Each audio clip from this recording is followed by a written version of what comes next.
Ya. Yang terjadi akan anarki. Dan itu bisa berarti tamatnya riwayat Indonesia ya. Kalau terus-menerus maksud saya.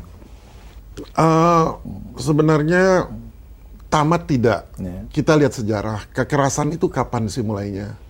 Ternyata kekerasan sudah ada sejak zaman Adam dan Hawa.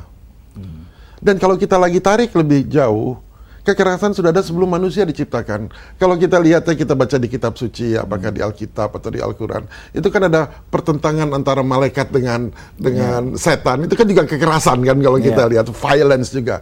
Jadi definisi dari violence itu adalah satu aksi yang agresif sifatnya dari seseorang terhadap orang lain atau sekelompok kepada orang lain yang mempertahankan dirinya.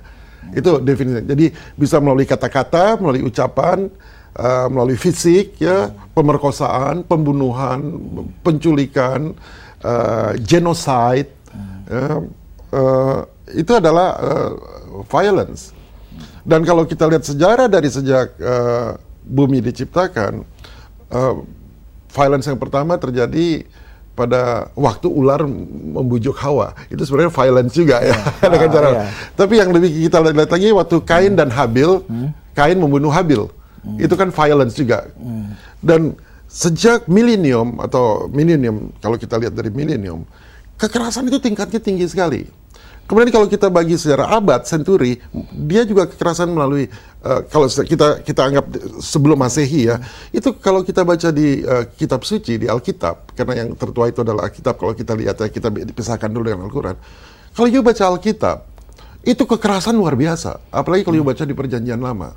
Itu dikatakan kalau you menyerang musuhmu, bunuhlah semuanya, ya, singkirkan anak-anak kecil, istri yang sudah bersuami bunuh, kalau dia belum bersuami dan masih perawan maka Anda bisa ambil miliknya. Dengan kata lain you bisa perkosa dia. Itu kan kekejaman banget. Ya, dan kalau kita terlihat pertempuran dari tribe dari satu suku ke suku lain, peperangan terus. Ya. Kemudian itu ribu tahun yang lalu. Coba kita lihat dari century, sejak abad, sejarah abad dari peradaban kita menunjukkan ada 4 empire besar, ya, empire dan itu pembunuhannya bukan main, ya, banyak sekali yang dibunuh.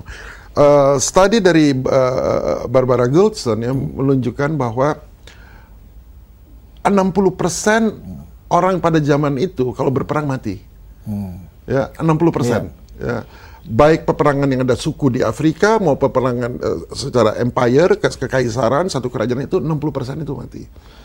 Dan kalau dibandingkan dengan dekade, misalnya abad ke-20 dengan adanya Perang Dunia ke-1 yang korban 70 juta orang, Pak Gigin. Perang Dunia kedua 40 juta orang, kan banyak, 170 juta orang. Tapi kalau kita lihat persentasinya dibandingkan dengan pada zaman kekaisaran, ya, dan pada zaman sebelum Masehi, presentasinya sebenarnya jauh lebih kecil.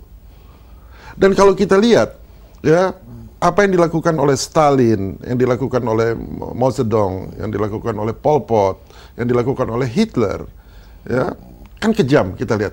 Tapi kalau kita lihat skalanya, dibandingkan dengan sekarang, sejak abad 21, yang abad 21 kekejaman itu kematian akibat violence hanya kira-kira 10.000. Jadi sebenarnya menurun. Dan kalau kita lihat sejarah dari umat manusia, dari dulu sampai sekarang, ternyata surprising, violence itu menurun. Kalau kita lihat dari segi global ya? Dari secara global. Jadi secara global sebenarnya sudah ada level kesadaran yang lebih tinggi, ya, di mana ditunjukkan bahwa violence itu menurun. Nah, dalam diskusi yang lalu kita sudah mengatakan bahwa skala level kesadaran bisa diukur dari 0 sampai 1000. Rata-rata dunia kesadaran manusia itu rata-rata average-nya 80% orang di dunia kesadaran 200. Indonesia itu baru 125. Oleh karena itu level of violence masih tinggi. Karena kita secara rata-rata di bawah level kesadaran kita, di bawah rata-rata manusia di bumi. Jadi ketika kita melihat adanya seperti FPI misalnya merusak atau menyerang satu kelompok, seperti Waria yang mengadakan acara yang dilakukan oleh government, itu menunjukkan karena level kesadaran kita secara bangsa baru segitu. Dan di dalam satu bangsa itu ada kelompok-kelompok tertentu yang punya level-level kesadaran yang ada yang lebih rendah, ada yang lebih tinggi. Iya, betul. Jadi Anda bisa menilai sendiri kalau ada seorang kelompok menyerang kelompok yang lain, ya level kesadarannya ya kalau bangsa kita rata-rata 125, berarti itu lebih rendah dari 125 level of consciousness-nya. Karena Indonesia sendiri kan termasuk negara yang sangat unik. Ada sekelompok masyarakat yang hidup di zaman ruang angkasa. Saking tingginya ilmu mereka dan peradaban mereka. Tapi di lain sisi juga ada masyarakat yang masih hidup di zaman batu.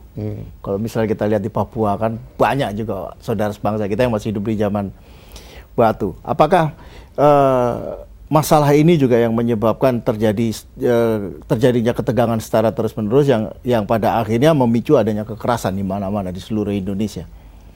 Ya, seperti yang tadi saya uraikan pertama, bahwa kekerasan itu juga bisa disebabkan karena ada anggapan bahwa life is cheap. Hidup nggak ada artinya, apalagi kalau ada kesenjangan ekonomi. Ya. Nah, tetapi kalau melalui teknologi dan program-program ekonomi, kalau itu semakin membaik, teknologi dari satu bangsa menjadi lebih baik dan ekonomi lebih baik, kekerasannya menurun. Kita lihat ya di negara seperti Jerman, seperti Inggris dan Belanda. Pada abad ke-17 di Eropa terkenal dengan ada namanya satu kesadaran baru yang disebut Age of Reason. Pernah nonton filmnya Age of Reason? Ya, peradaban semua memakai reason. Nah, kulminasinya menunjukkan bahwa level pembunuhan atau kekerasan dari tahun 1200 sampai tahun 1970-an diukur itu menurun. Ya. Di Inggris kalau dulu ada kira-kira 24 pembunuhan dari setiap 100 kasus ya ada 24 pembunuhan. Ya. Sekarang menurun. Ya, dia hanya menjadi 0,6 dari 100.000 ada 24 pembunuhan. Dari 100.000 sekarang hanya 0,6. Berarti ada penurunan. Kenapa? Karena ekonominya sudah lebih baik.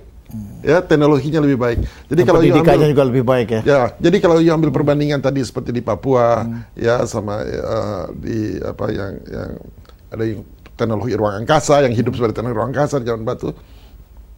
Kita melihat kekerasan yang ada di sini ya, yang masih itu jauh lebih besar. Jauh lebih besar, kenapa? Karena juga ekonominya dan teknologinya tidak menunjang mereka untuk tidak melakukan kekerasan, karena mereka kekurangan. Jadi mereka menjadi serigala bagi sesamanya. Oleh karena itu, untuk mengurangi itu harus ada program-program untuk mensejahterakan. Ada korelasi positif antara kesejahteraan dan kekerasan. Ya. Oke, menarik sekali Pak Richard. Pemirsa, Anda jangan kemana-mana karena setelah pesan-pesan ini kami segera kembali.